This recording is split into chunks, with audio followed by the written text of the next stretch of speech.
Why you're taking on your shoulder a heavy burden of delivering medications to people in those remote areas?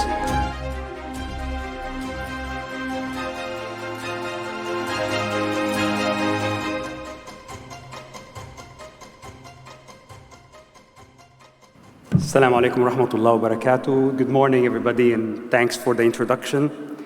And thanks, Pure Health, for the great introduction. And Shaista, when I saw you presenting today, I thought like Steve Jobs is launching the next Apple. So congratulations for Pure, and we look forward to being part of it. So interestingly, I mean, and of course, we all hear about sustainability, and I'm really glad about the initiative that Khulud mentioned at the morning, because it keeps on the sustainability of the entire, planet for roses, but also being part of course, the sustainability for us with our wives at home. Let me start by thinking and addressing the biggest question that we come to answer today is, what is the link between healthcare and sustainability, and why a pharmaceutical company like Viatris could be highly interested in pursuing the initiatives for the sustainability? And actually, it's a segue to what we are living here and what we're approaching to soon in the UAE with the COP28.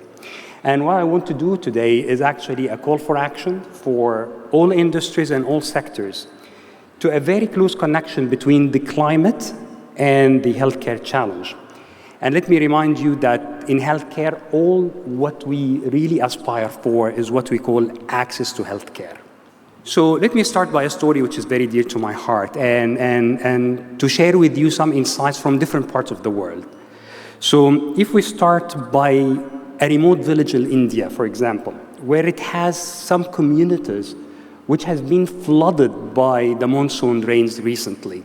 And I'll share with you a story of someone, let's call him Manish, who's one of our doctors, who resisted the fact that he should be restrained from doing his mission because of the floods and monsoon. And he continued to deliver products to the patients that is needed in those areas, even overcoming the struggles that he had to go with the roads that had been cut and flooded into monsoon.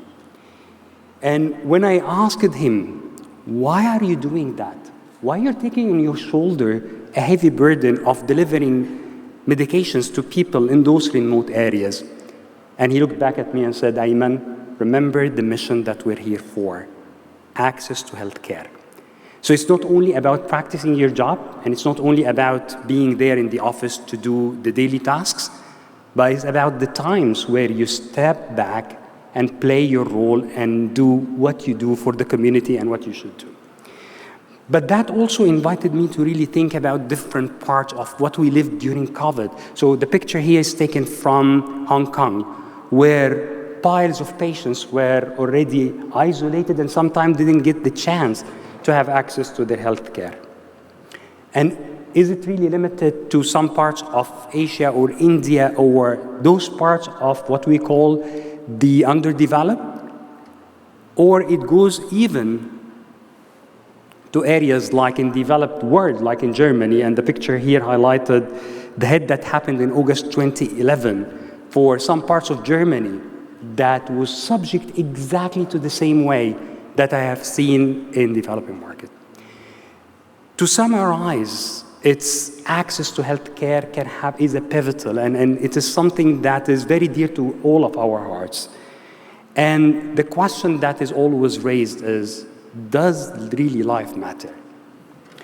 And the key question that I keep asking is not, apart from the fact that does really life matter, is that do we have the right to take away from the people and from the next generation the hope to have better environment and to have access to healthcare? And I will pause here, because the most important and the critical question that the more that the climate deteriorates, as I saw you in the previous pictures, the more that we have incidences where, because of the deterioration of the climate challenges that we have, more and more isolation happen at people that are living in villages or living even in the developed world and having no access to healthcare.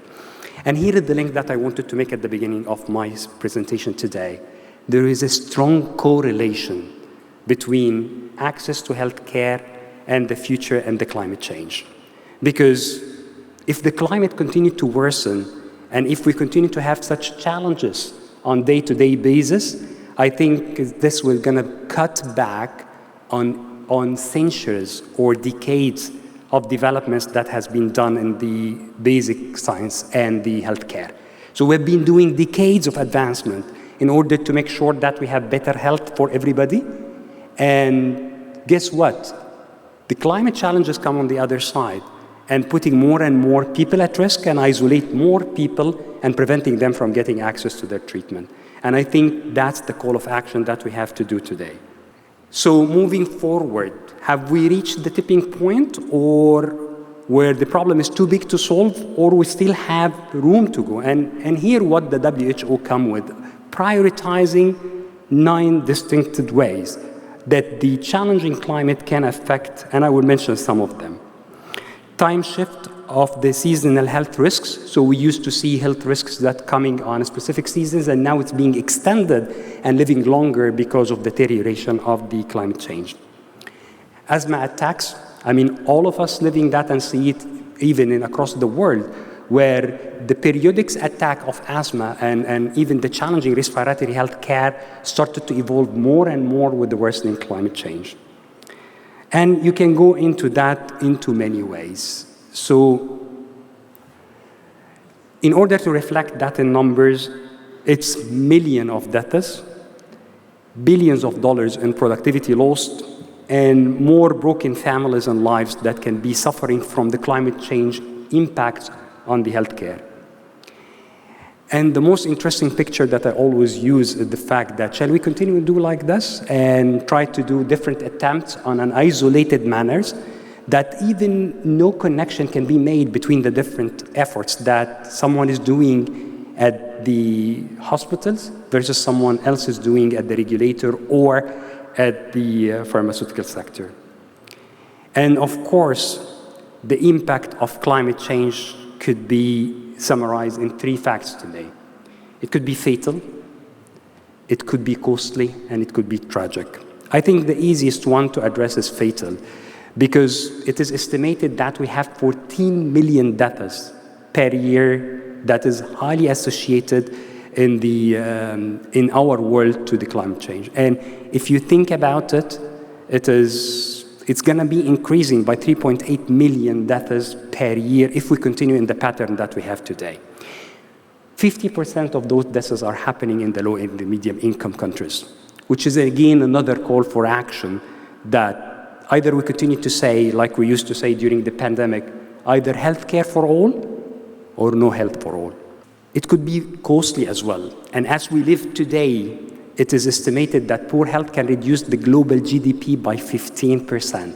Just to reflect on the numbers, that is $18.6 trillion that is lost in the global economy and in the GDPs of most of countries because of the health-related issues and the poor health that could be living. And the most worsening part, of course, is being tragic because it impacts not only people and their death that is associated with those individuals, but it goes to the tragic effect that families and the society has to live with all of them. What do we do at Viatris to advance them? And again, our mission is very simple. Our mission is to enable people to live healthier at every stage of their life, no matter the circumstances is. And the point that I want to make is there is a difference between the mission and living it. And at Viatris, we strongly believe that we're living it. So last year by itself, we touched base on 1 billion patients out of the 8 billion that live on the horizon. So we already distributed 80 billion doses, and we served 165 countries and territories. Rest assured that 90% of those doses and for those countries are in the low and middle income countries. So we live our mission. So on top of that, we have a target which comes to the gas emission reduction to cut scope 1, 2, and 3 by 2030. And while being proud of accomplishing all of that at Viatris, we know that it is not enough. And unless we really join forces with the regulators, with the public sector, with other partners, we will never be able to move forward and advance more on our pursuit. And this is what I call, despite different challenges, there has been many successful initiatives that you can outline it and can read it here. So I know that there's a lot of advancement that we kept doing, but the way to go and many initiatives can be pursued and can be even deployed further. So the last thing I would love to leave you with is the fact that we cannot sit and expect that it will be resolved by its own. And I think waiting could be no longer an option for all of us. So what happens when the available livable area can continue to shrink as much as the space is insufficient to a large number of people? And what happens when the resources get dried and become so scarce that we cannot reach them? And what happens when resources become unevenly distributed across all countries? And finally, what will be our responsibility as leaders to move forward? Many questions to be answered, and I know that I'm leaving you with more questions, but in the end, the decision is there, and it is all our decisions, and our decisions really matters. Thank you for all, and wishing you a fantastic day ahead. Thank you.